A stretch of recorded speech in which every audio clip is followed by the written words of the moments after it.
Felt like quite a long night. There was a live band playing last night across from the boat, so that didn't help. And then we still got on till like 1 o'clock in the morning or something. I don't feel like I had much sleep. There's no aircon on this boat. It was warm and muggy all night. I woke up about 1-ish. I got up and just soaked this in cold water and just stuck it on my head because it was that warm. Little morning moan over. We are going to have some breakfast now. Rachel's pouring some cereal. Mark's currently at the briefing to get an idea of where we're going today and I suppose what we're going to be up to. And then I think we leave about 10. I know jumping in the sea is going to be on the cards. Get the drone out. We'll make the most of it. Oh look, cereal.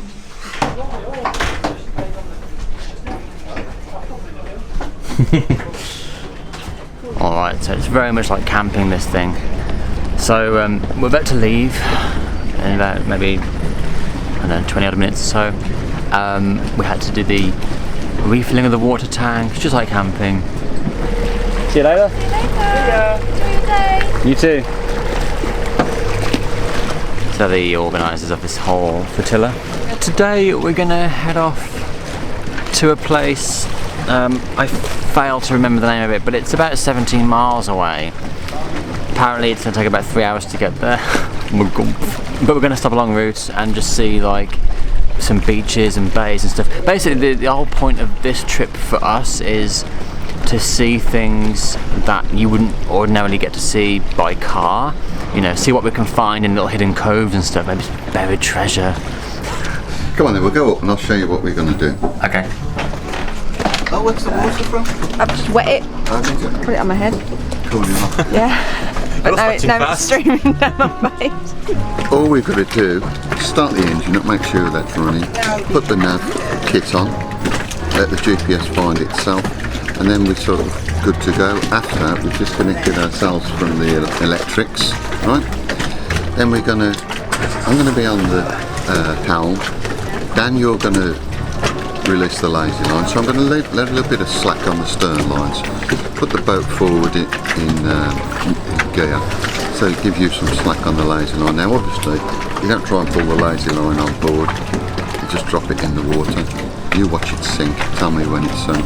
Those lazy lines then are attached to concrete blocks or whatever out there, and they're called lazy lines because it's easier than anchoring. We're going to undo the OXO. Right now this end's attached to that cleat by bowline. That end's just loose down there. Now it won't have the wire across it. But then what you've got to do is you've got to let this go. Make sure that this doesn't knot or get too caught on anything, and start pulling it through that line. Alright? Just quickly. So it doesn't matter if it goes in the water or anything like that. Okay. So I'll do this one, and then you can see, and then you can do that one, alright? That's picking up where the yacht is now. Okay, that's where we are.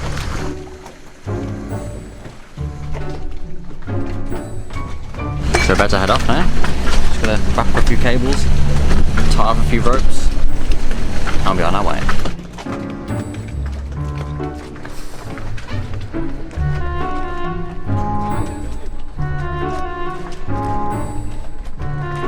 I have an important job swinging around here. I have to basically undo a rope and drop it back in the sea. How hard can that be, right? So basically this is a rope here, attaches to the boat, we'll slacken it off, I'll undo that, drop it in the water, and then we should be on our way. There's lots and lots of ropes and things to undo and do up and watch for and stuff.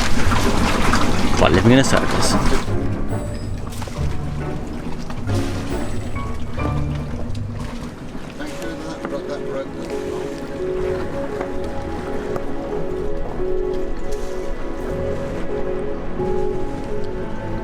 After we finally untied ourselves, we set off to see what adventure awaits us. But even as we set off, there is still work to be done.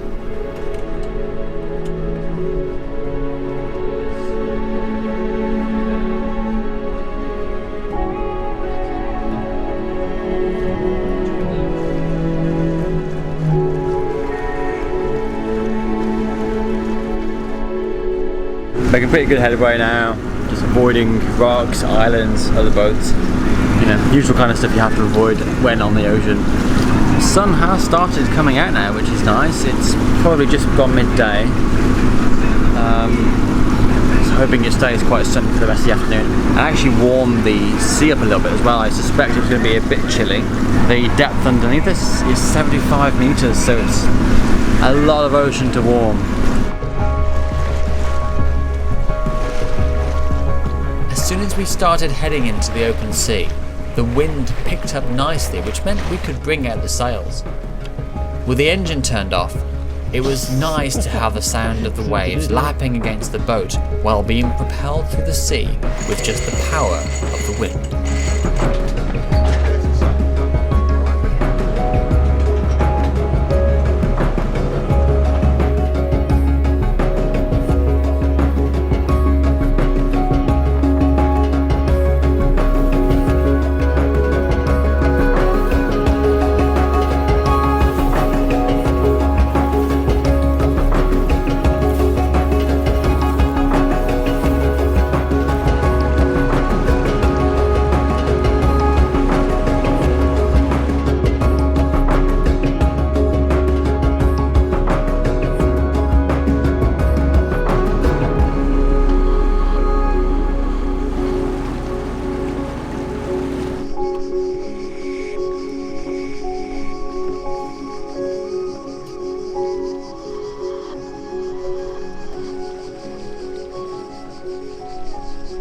Well then, brave the cold. That's okay. You can. I just want to see how cold it is. You can see how cold it is. It's going to be lovely and warm. Oh yeah, sure.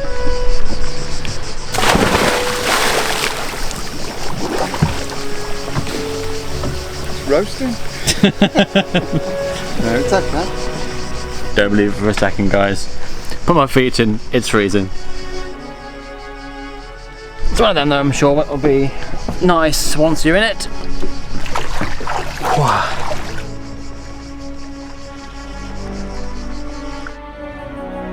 It took me a while to stop shivering, but once I got used to it, it was the refresh I needed.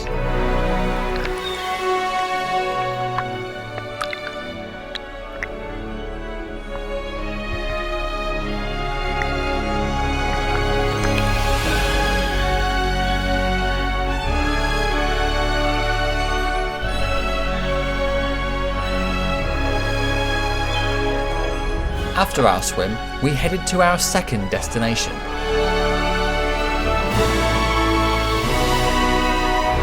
Oh, it's stressful. Oh my days. Well, the whole sailing thing, drifting across the water, whatever, is fine. The problem lies when you have to do stuff, so like putting the sail out, reeling it back in, mooring up with all the different gears and the knots and timings, the anchor. Oh my god. It's like everyone hates each other's guts for about 5 seconds and then it's okay again after that. But it is quite, everyone's on edge really, making sure they try and get it right.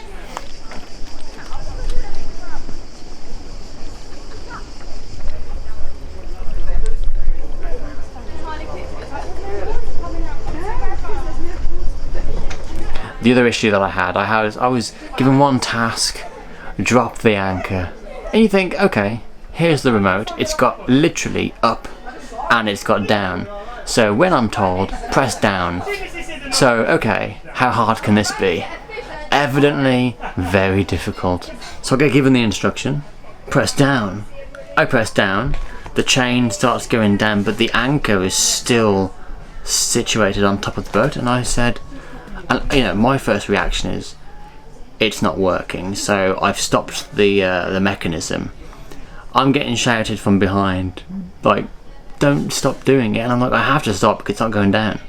And then I figured out that the anchor is actually tied to the railings, so I had to undo that, and what I didn't want to do is undo it and then the anchor swing on all the chain that I'd already put out, so I reeled it back in, and then it just got a little hairy and the anchor flew out of the hinge, the bracket, whatever it's called, and oh god, how something should be so easy, and no one else knows what's going on. They just think I'm just f***ing up. So I'm shouting back to them like, look, I can't do that because of this. And then the motor got stuck. If you imagine the chain going around the winch, the chain started getting ahead of itself, and too much chain started getting thrown up, and it knotted, and so it jammed the mechanism. So that was my next issue. I mean, now I know what I'm doing. Like, I know to untie the anchor, I know the speed of which to drop it, I know to always make sure that that chain isn't going to get sort of clogged in the mechanism by just feeding it manually and keeping clear of the winch so I don't get my hands caught in. Just stuff like that. Now I know that's happening, I can make it, hopefully next time should be a lot easier. This is day one, this is our first full day here, and I'm just feeling like it's a bit of a pain in the arse. This trip was always really about the experience of sailing, and I've done that now. We're this little island now which just has a restaurant on it. There's nothing else, no more paths, no places to go. It's just like a restaurant, the jetty, the boats, you know, which is quite nice. It's kind of cute. It's quite out the way, and there's no electric, so it's all natural, which is nice.